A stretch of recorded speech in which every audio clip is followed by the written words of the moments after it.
Una noche como la de hoy, del 19 al 20 de abril, pero de 1963, a las 5:30 de la mañana, el franquismo mató a Julián Grimau, miembro del Comité Central del Partido Comunista que llevaba 3 años en España trabajando en la clandestinidad. El franquismo lo detuvo, lo torturó salvajemente y lo fusiló. 27 balas y 3 tiros de gracia. Pero entre todos aquellos tiros que disparó, el régimen se pegó a sí mismo uno a su reputación internacional. El fusilamiento de Grimau supuso un antes y un después para la imagen exterior de la dictadura, por muchos intentos que hizo Fraga por blanquear lo que pasó en aquella noche, aquella madrugada del 19 al 20 de abril del 63.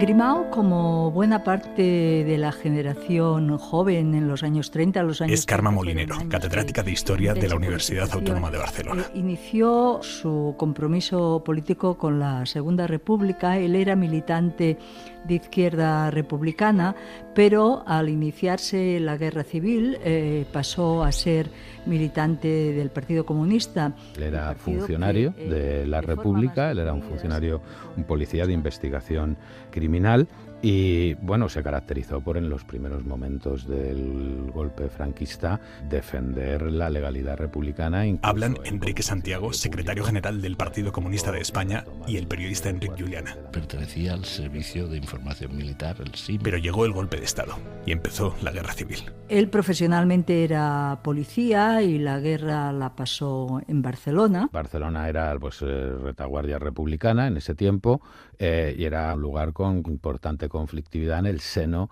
de la República. Era un hombre de los servicios secretos de la República y que había participado, por ejemplo, en la persecución y represión de lo que se llamaba la Quinta Columna. Había estado también en Barcelona durante el episodio del PUM. Se refiere Juliana a la represión contra los trotskistas. Y posteriormente, como a la mitad de la guerra, fue destinado a Madrid ya en tareas, bueno, pues de defensa, básicamente, siempre en la administración civil. Nunca tuvo un papel destacado tampoco en la estructura militar de la Segunda República, ¿no? Pero el franquismo terminó imponiéndose en la Guerra Civil. Con el fin de la guerra, pues él se exilia, sale para Francia, como tantos otros refugiados. Posteriormente va a América Latina. Estuvo en Cuba y al acabar la guerra se trasladó a Francia, donde ya comenzó a colaborar, bueno, pues más activamente con la dirección del Partido Comunista de España a partir de 1944 aproximadamente. Todos estos movimientos en la vida política de Grimau sucedieron de la mano de un hombre con el que Grimau trabajó en su exilio en América Latina.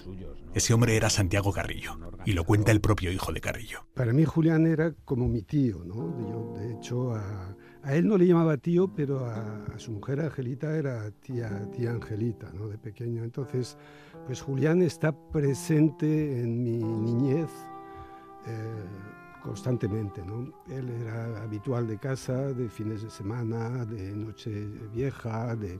Mi osito de peluche de cuando nací, eso no lo recuerdo, pero las fotos están ahí, me lo regaló él, ¿no? Y era mi tío, ¿no? Era un tío muy próximo que había estado trabajando con mi padre en América Latina durante la Guerra Mundial y después con él en la dirección del Partido Comunista y era una persona así presente constantemente, cariñoso. Yo claro, recuerdo más esa vertiente personal, no he tenido desgraciadamente la vertiente política con él, ¿no? Esa vertiente política de la que habla Carrillo es la que conduce a Grimau finalmente al aparato del PC. Fue en el 5º Congreso del PC, que se celebró en Praga en 1954, cuando fue elegido miembro del Comité Central, que es, digamos, la base de la dirección de un partido comunista. Piénsese que desde los años 50, entrando y saliendo de la España franquista,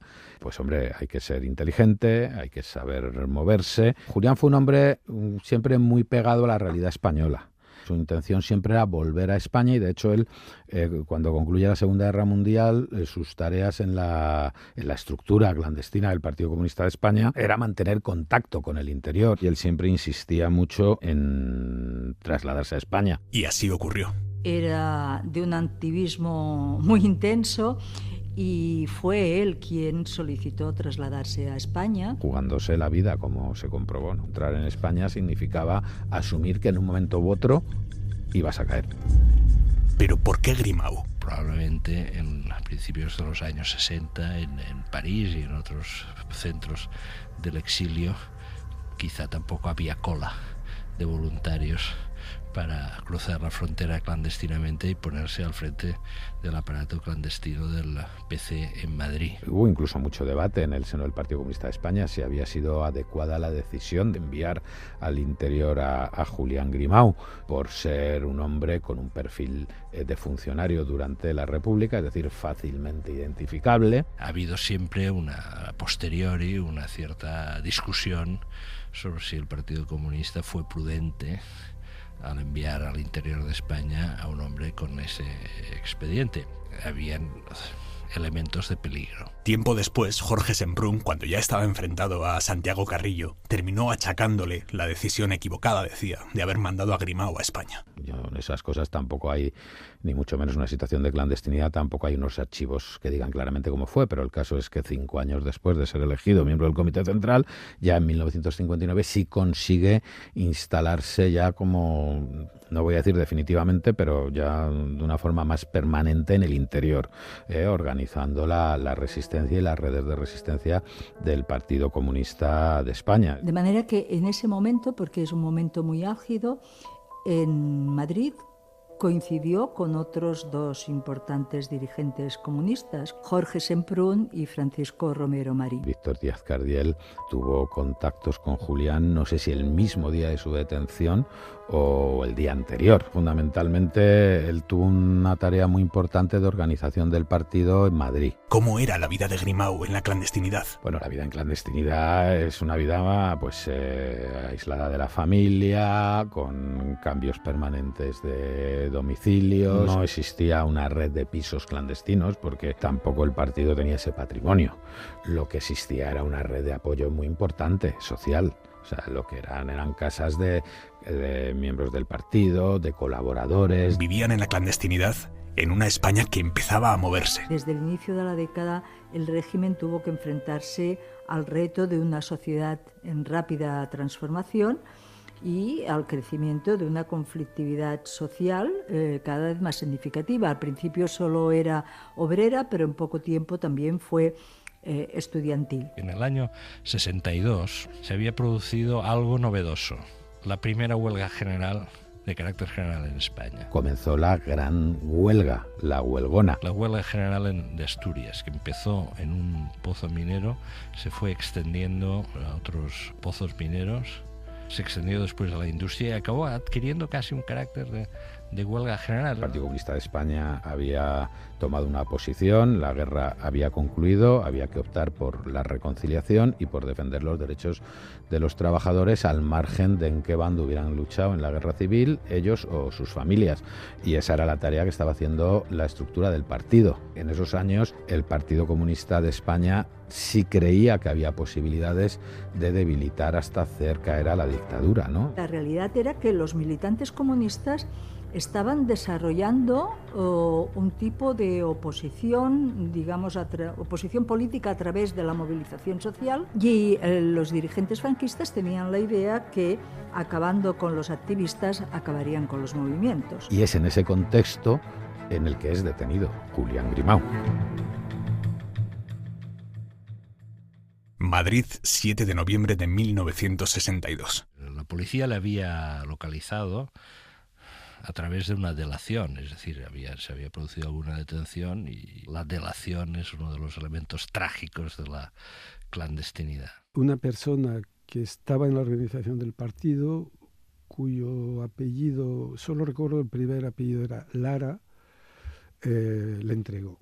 Y es sabido también que esa persona después desapareció y no se ha vuelto a saber nunca nada de esa persona, ¿no? Él estaba atendiendo unas citas, llevaba varios días atendiendo unas citas y, bueno, evidentemente había habido una infiltración en una de las redes del Partido Comunista de España en Madrid y la policía lo estaba siguiendo. La policía no capturaba de inmediato cuando tenía localizado a una persona con una cierta importancia en la estructura clandestina, sino que, a ser posible, intentaba hacerle el seguimiento para identificar otros contactos, ¿no? Las estructuras clandestinas suelen ser compartimentadas para evitar precisamente que una delación o una debilidad de alguien ante la policía pueda afectar a toda una organización, pero siempre hay un momento en que cae alguien más, ¿no? La cita siempre tenía que ser estricta, o sea, ahí no valían retrasos. Pues las citas eran siempre de 2 personas, no más. Se llegaba a una hora determinada, con unas claves. Se llegaba a la hora, el margen era de segundos. Si a la hora de la cita la persona no estaba con la clave correspondiente, obviamente esa cita quedaba desactivada. Julián tenía cita con esta persona. Si en la cita con esa persona es donde pasan las cosas, pues hay un primer candidato. Y si resulta que esa persona de repente ha desaparecido, y pues blanco y en botella. En ese momento, Julián Grimau no sabía que estaba viviendo sus últimas horas de libertad. Y fue ahí cuando cayó.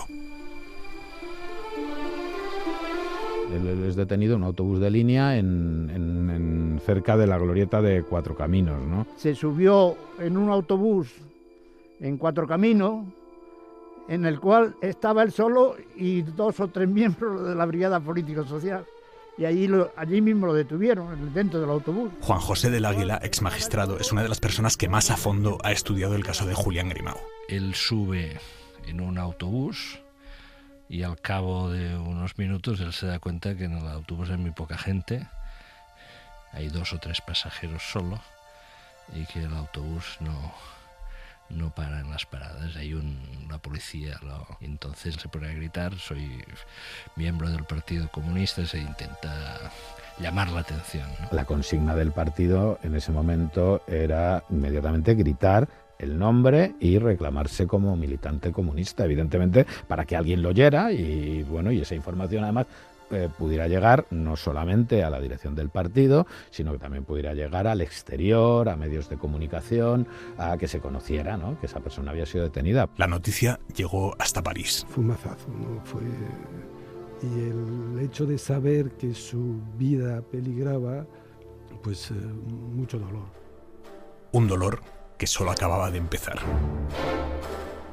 Cuando detienen a Julián Grimau, lo llevan directamente al gran centro de la Brigada Política y Social, que era la Dirección General de Seguridad, la Puerta del Sol, el edificio que actualmente es el gobierno de la Comunidad Autónoma de Madrid. Y allí está días siendo sometido a interrogatorios y torturas. Y la policía se vengó de él, la policía franquista se vengó de él porque él había sido un policía de la República. Bueno, las torturas que se hacían en la Dirección General de Seguridad eran muy conocidas, ¿no? Eran desde los ahogamientos, los submarinos, los golpes. Era muy habitual las quemaduras con cigarrillos en todo el cuerpo. Eso era un ensañamiento muy habitual. Estar colgados para descoyuntar huesos durante mucho tiempo mientras que eran golpeados. Y sobre todo esa estrategia de hacer perder toda percepción del tiempo, del espacio, ¿no? Es decir, permanecían constantemente en los sótanos con las luces encendidas y a cualquier hora del día o de la noche podían salir y ser llevados a salas de tortura. Había una consigna: resistir y callar. La militancia clandestina también tenía por costumbre aguantar duramente las primeras horas y desear perder la conciencia rápidamente. Quiero decir, lo peor que te puede pasar en esa situación es aguantar sesiones de tortura prolongadas durante horas. Mientras peor te traten y antes pierdas la conciencia, entre comillas, menos sufrimiento, ¿no? A la vista de que no existieron grandes caídas de la estructura del Partido Comunista de España, pues evidentemente no contó nada. Probablemente si hubiera contado algo, pues no habría sido tan duramente torturado, ¿no? Romero Marín compartía piso con Julián Grimau, ¿no? Y no se cambia. Porque mi padre se lo reprochó. Mi padre dijo: pero como medida de seguridad te tenías que haber cambiado. Dice: yo sabía que Julián no iba a hablar. Yo sabía que Julián... Entonces, para Romero Marín, para Paco... consideraba que habría sido una una muestra de desconfianza y no se cambió de piso.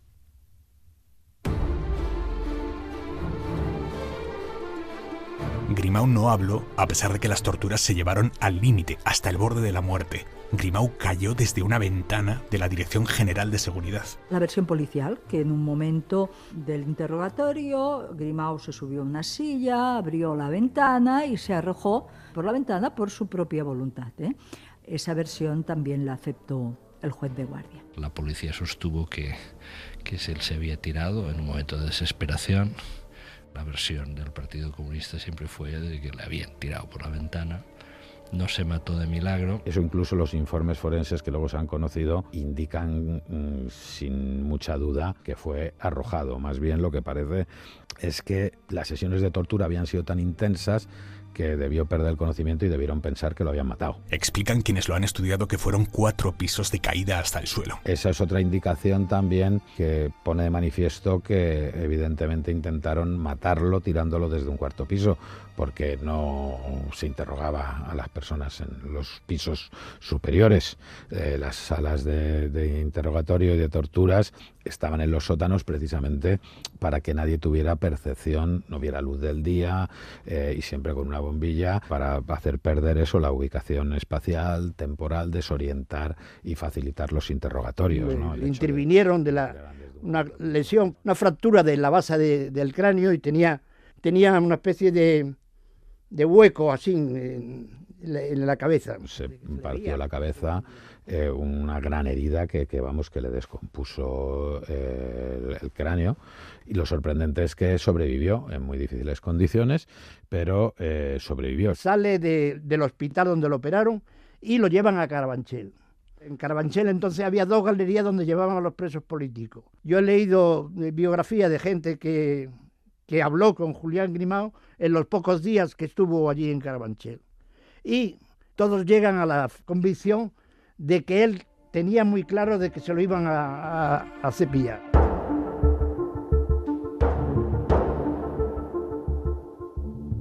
Comenzó entonces la cuenta atrás para un juicio sumarísimo, un consejo de guerra, no un caso civil, porque a Grimau lo acusaban por supuestos crímenes durante la guerra civil. Estaba moribundo, o sea, está en una instalación hospitalaria militar, y bueno, pues cuando ya ven que pueden tenerlo en condiciones para soportar un consejo de guerra, pues es cuando lo llevan al consejo de guerra. O sea, esperaron el tiempo necesario para que se pudiera recuperar y pudiera sentarse en la silla. La dictadura apuntaba a Grimau por un delito de rebelión militar continuada, un supuesto delito que habría comenzado el 18 de julio del 36 y que habría terminado el 7 de noviembre del 62, el día que lo detuvieron, 26 años después. La acusación de crímenes de la guerra civil, casi 30 años después, una acusación que además no se basaba en ninguna prueba, en buena medida era una muestra de las características de la dictadura. Los consejos de guerra, que eran uno de los instrumentos represivos fundamentales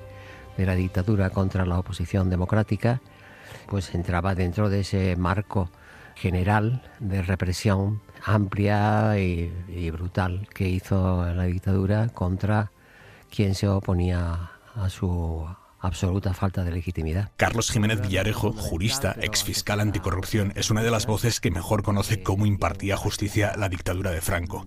El mismo año en que fue detenido Grimau, en el 62, Jiménez Villarejo empezaba su carrera en la Fiscalía. No eran tribunales, eran vulgares instrumentos de represión política basada en razones estrictamente ideológicas de las personas que eran sometidas a juicio y condenadas a largas penas de prisión o directamente condenadas a muerte y fusiladas, como ocurrió con el caso de Julián Grimau. La guerra había terminado un cuarto de siglo atrás, pero seguía imperando la jurisdicción militar. Del Consejo de Guerra fue muy forzado porque se retrasa la entrada en vigor del Tribunal de Orden Público precisamente para que la justicia militar pudiera mantener la competencia todavía como si España estuviera en tiempo de guerra. En el 62, 23 años después de haber acabado la guerra de España, pues seguía funcionando estos tribunales militares de excepción. El mismo Fraga en su memoria dice que había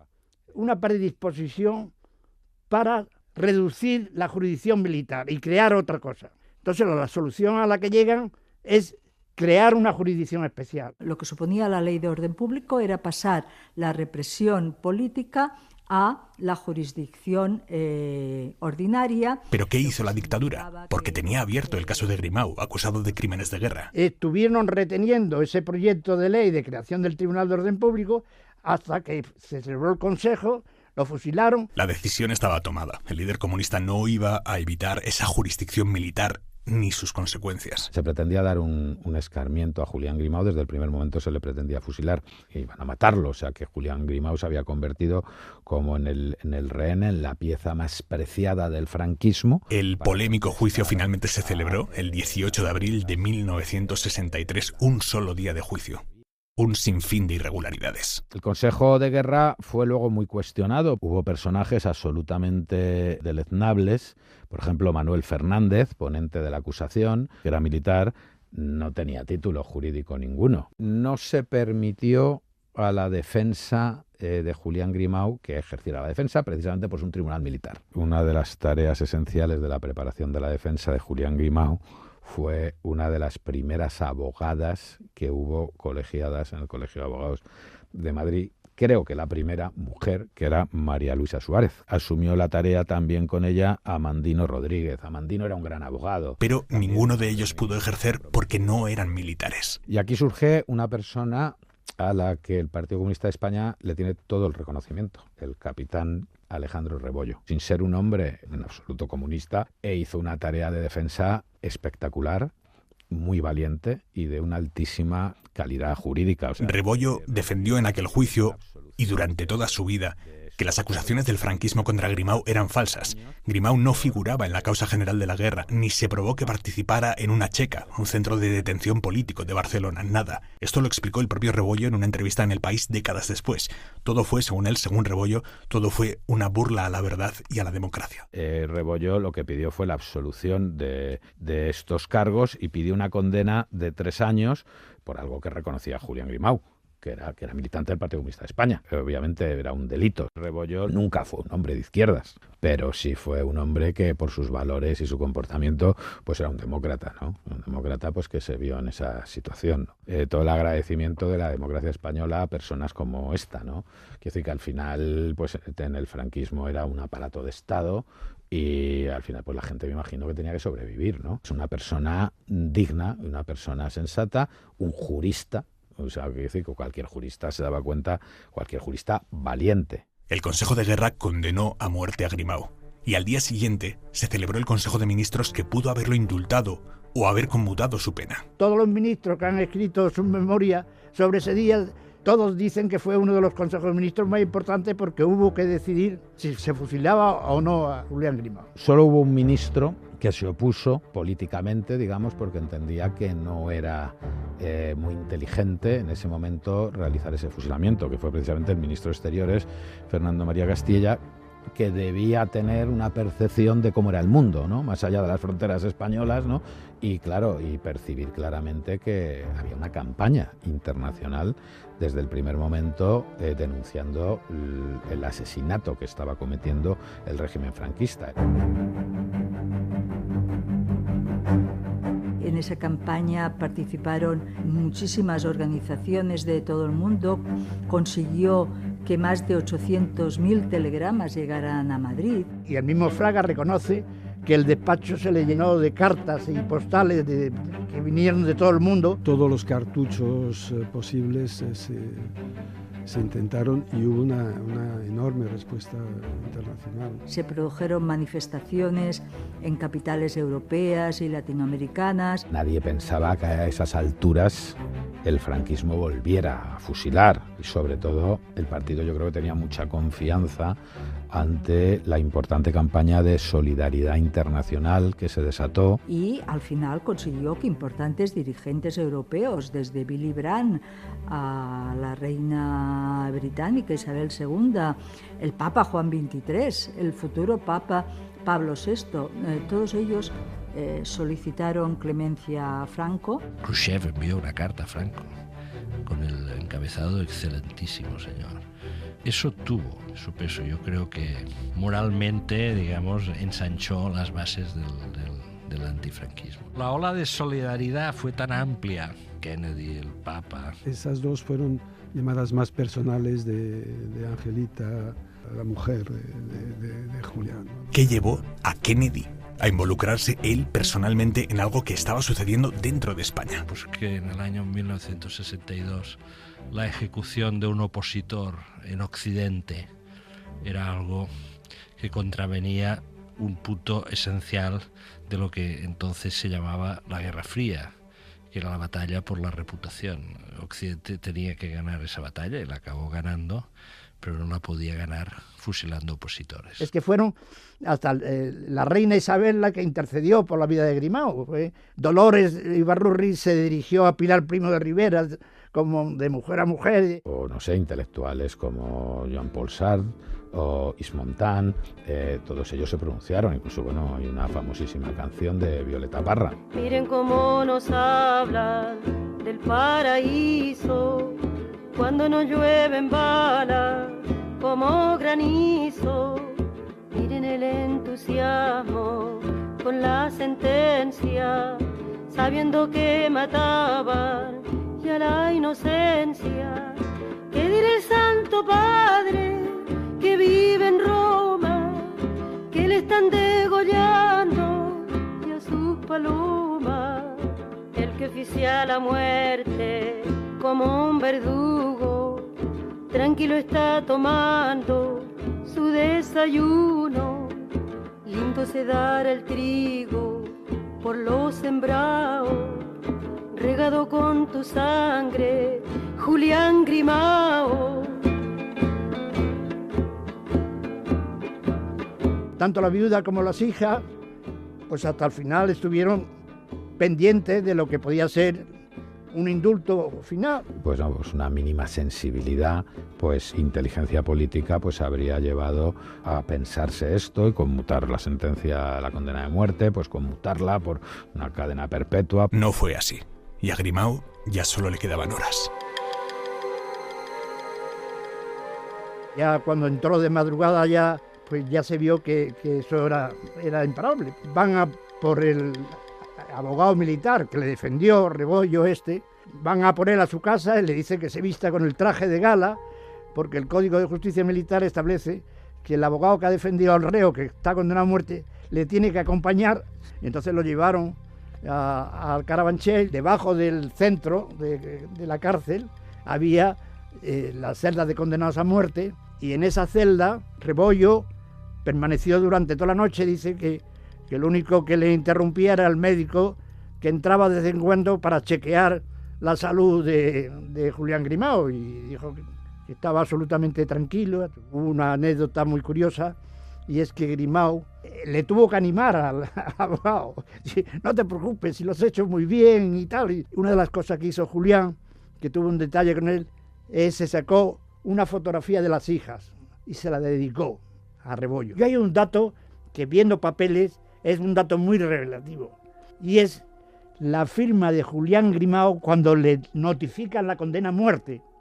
Esa firma es idéntica a la de Grimao de toda la vida, o sea que no se inmuta.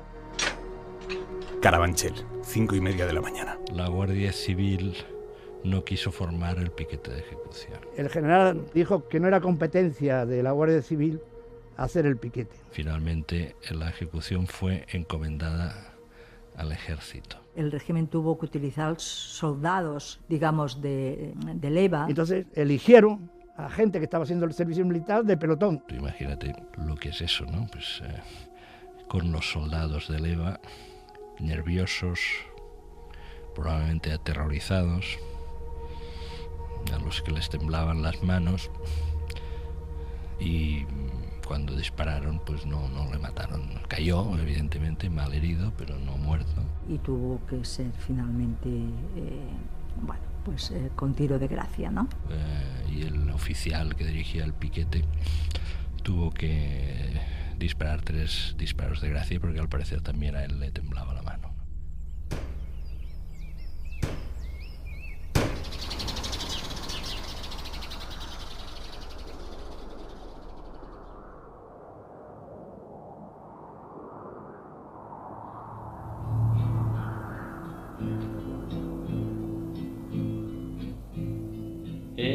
conocido el crimen una mañana. Color tiene mi pena de sangre humana, solo nubes y plomo lo presenciaron. Julián Grimau, hermano, te asesinaron, te asesinaron. Julián Grimau, hermano, te asesinaron, te asesinaron. Para todos fue un tremendo shock, ¿no? Yo recuerdo que sí, fue una situación realmente de abatimiento. Fue un golpe durísimo para el Partido Comunista, cuenta Santiago Carrillo, hijo, pero lo fue sobre todo para la mujer y las hijas de Grimau, que recibieron la noticia allí en París. Creo que eso es indescriptible, y por mucho empatía que uno tenga, no te puedes hacer a la idea lo que supone que con 10 años tendrían Lolita y Carmen. Se llevaban muy pocos meses entre ellas, que te quiten al padre de esa manera y fue terrible, ¿no? Estuvieron unos días, un par de semanas en nuestra casa, y Angelita estuvo en casa de otros amigos para ayudar acompañarla, por lo menos en esos primeros momentos del shock y de lo que había supuesto todo aquello, ¿no? Malditos los que viven de la venganza, mientras mueren los pueblos por la esperanza. Silencio de mi tierra, que amargo suenas, las piedras del camino hoy sangre llevan, hoy sangre llevan. Las piedras del camino hoy sangre llevan, hoy sangre llevan. Habla Santiago Carrillo. Españoles, quiero hablar de lo que representa el caso Julián Grimau como síntoma, como expresión del calvario de España bajo el franquismo. Para mi padre fue un mazazo, ¿no? Para él fue tremendo, ¿no?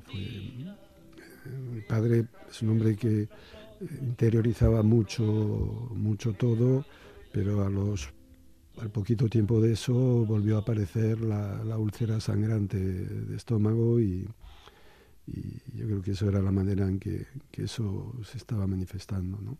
Yo siempre me he preguntado cómo es que en aquel momento en el que el régimen objetivamente buscaba, habían iniciado gestiones en Bruselas para buscar alguna fórmula de asociación, o sea, aproximación al mercado común, o sea, ese momento que la España cambia en los años 60, el turismo, etcétera, etcétera, porque en aquel contexto el franquismo da esa señal, envía esa señal que incluso a los norteamericanos les sorprendió. Y ¿cómo tú vas a fusilar a alguien si estás enviando emisarios a Bruselas para ver si te dejan entrar, o como mínimo establecer un acuerdo de asociación, que esa economía que está respirando pueda respirar todavía más, ¿no? Lo fundamental, lo que buscaba era escarmiento, no tenía racionalidad la medida, buscaba escarmiento, digamos que era un aviso a navegantes para intentar frenar la contestación interna que empezaba a manifestarse cada vez con mayor intensidad, ¿no? Aquí lo que siempre pensó mi padre, y yo creo que tiene mucha lógica, es que tenían un dirigente del Partido Comunista de primer nivel que no habló y se quiso dar un aviso, ¿no? Una lección. ¿Por qué lo hacen? Yo creo que es un acto de afirmación de la autoridad. O sea, fue una dictadura con todas las palabras, con instintos criminales. Y cada vez que se vio en dificultades, mató. Empezó matando y murió matando.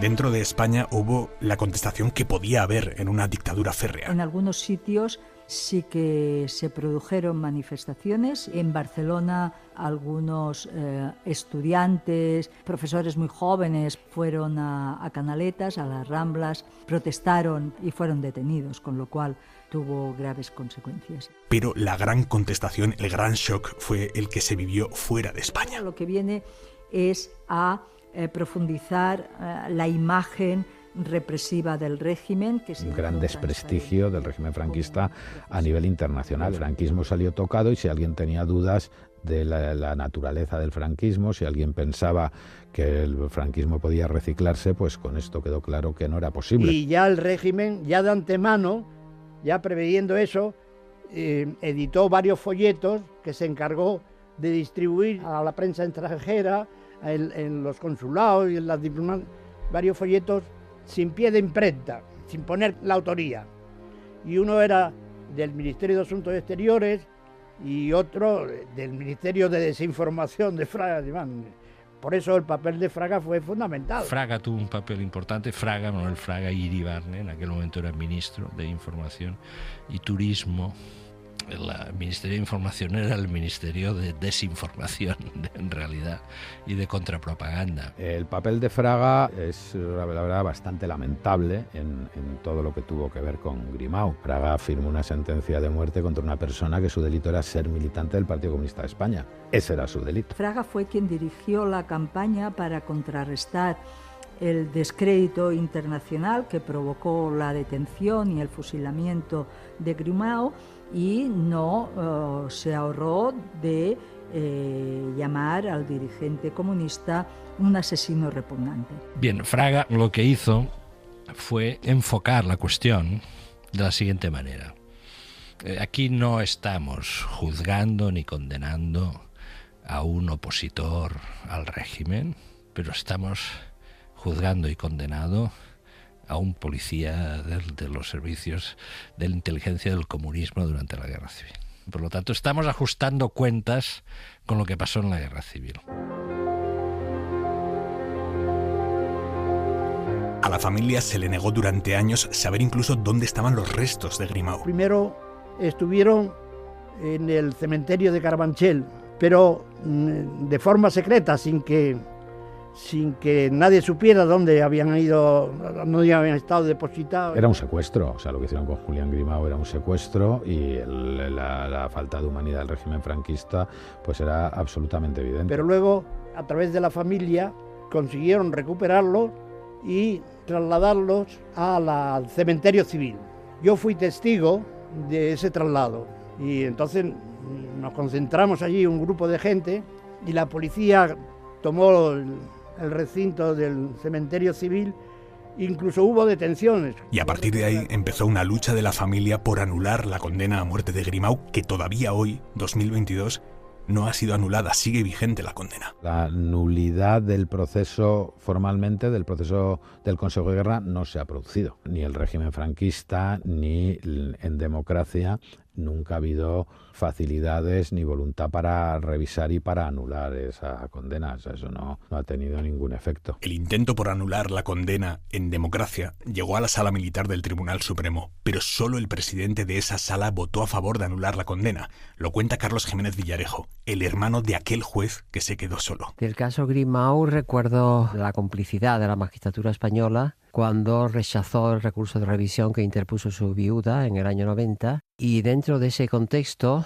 la existencia de un voto particular de un magistrado, que era exactamente el presidente de la Sala de lo Militar del Tribunal Supremo en aquella fecha, José Jiménez Villarejo, que disintió del voto mayoritario y estimó que el recurso de revisión debía haber sido estimado porque la sentencia que dictó el Consejo de Guerra, que lo condenó a muerte, era directamente nula. En principio, si sale adelante la ley de memoria que se tramita ahora en el Congreso, la condena de Grimau ahí sí quedaría anulada. Claro, con la ley de memoria democrática, pues esas condenas, la de que hay en vigor del 2007, esas condenas pueden declararse ilegítimas en un proceso individual. Precisamente ahora lo que estamos es en la nueva ley de memoria democrática, que esperamos que se apruebe en breve, donde, pues por mandato legal de iure, todas esas condenas van a ser anuladas.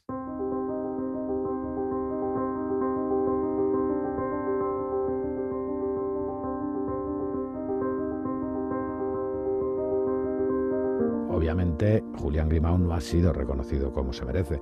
Entre la izquierda sí, entre la democracia, por parte de la democracia, no. O sea, Julián Grimau debería tener un reconocimiento institucional importante. Siempre he entendido que había que haber hecho muchos más actos de respeto y homenaje a las personas que fueron víctimas de la represión franquista. Ha habido un silencio de unas víctimas de la dictadura fascista del general Franco. Son las víctimas más invisibilizadas de la historia de Europa. Y sobre todo en la memoria comunista, de alguna manera, algunos jóvenes de aquel momento, de los primeros años 60, de los que estaban militando en el PC o en el SUC, o estaban dudando si hacerlo, su fusilamiento sí que comportó una fecha de referencia, antes de Grimau, después de Grimau. Yo entré en el Partido Comunista por Grimau y yo creo que como yo, hubo muchas generaciones de jóvenes que entraron a militar por Julián Grimau. Mi militancia posterior pues tiene mucho que ver con la formación y lo que he visto en casa, pero yo recuerdo que aquel día dije, hay que seguir ese camino, ¿no? porque era el de Julián. Hay una anécdota que me gustaría contar, que creo que es muy... A mí yo cuando la leí en las memorias de Jordi Solé-Tura me impresionó mucho, ¿no? Jordi Solé-Tura, padre de la Constitución, miembro del PSUC en los años 50 ya, cuando él era un joven estudiante de Derecho, luego joven profesor de Derecho en la Universidad de Barcelona. A raíz de unas detenciones que se produjeron en Barcelona, acabó fuera, en París, tuvo que exiliarse, y allí le fue propuesto ir a trabajar a la redacción de Radio España Independiente, la célebre y legendaria Pirenaica, cuya emisora no estaba en los Pirineos, sino que estaba en la ciudad de Bucarest, en la capital de Rumanía. Se emitían con un potente emisor de radio soviético en onda corta. La señal arriba llegaba a España, había sistemas de interferencia, ellos iban moviendo las frecuencias para poder sortear, había que, cuando se escuchaba la Pirenaica, pues era un ejercicio de ir moviendo el dial, porque en un momento dado aparecían los ruidos, entonces se desplazaba, la frecuencia se desplazaba un poco. Pero bueno, Radio España Independiente fue un elemento de propaganda antifranquista muy importante, y Jordi Solé-Tura se convirtió en redactor de esta emisora. A raíz del fusilamiento de Grimau, el equipo de Radio España Independiente hizo un programa que iban nombrando uno a uno el nombre de los ministros del gobierno de Franco que habían dado la conformidad a la pena de muerte, y un locutor leía el nombre y otro exclamaba asesino, y así sucesivamente, ¿no? Y lo hacían por turnos, lo reemitían constantemente, ¿no? Parece que eso tuvo bastante impacto, ¿no?, en los oyentes, en España, y sobre todo en países donde había muchos emigrantes españoles, como Alemania, como Francia, donde se oía mejor porque allí no la interferían. Y al cabo de unas semanas, Santiago Carrillo apareció en Bucarest, secretario general del PC, y quiso reunirse con los redactores de la Pirenaica de Radio España Independiente. Y en esa reunión les dice: escuché vuestra emisión y me impresionó mucho, estaba muy bien hecha, pero quiero deciros que quizá contenía un error político. Pensad que con algunos de los que han firmado esa pena de muerte seguramente tendremos que negociar una salida política para España dentro de unos años. Y efectivamente, al cabo de 15 años, en 1977, Jordi Solé-Tura, entonces locutor de Radio España Independiente y el que iba tildando de asesinos a los ministros de Franco que habían fusilado a Grimau, pues negoció la Constitución, y entre otros la negoció con Manuel Fraga, que era no solo uno de los ministros que había dado el placet a la pena de muerte, sino el hombre que organizó la campaña de propaganda del franquismo para justificar la pena de muerte. Esta es la historia de España. Está hecha así, esta es la pura realidad de las cosas, ¿no? Y esta anécdota o esta historia es algo más que una anécdota. Esta historia nos cuenta muchas cosas de cómo este país pasó de la dictadura a la democracia, de la grandeza del paso, de la complejidad del paso y de los claroscuros también del paso.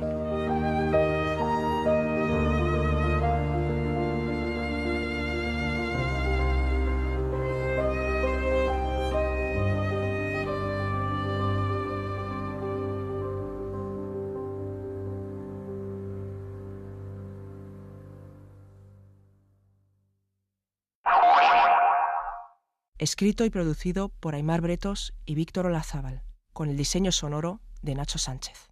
Hora 25.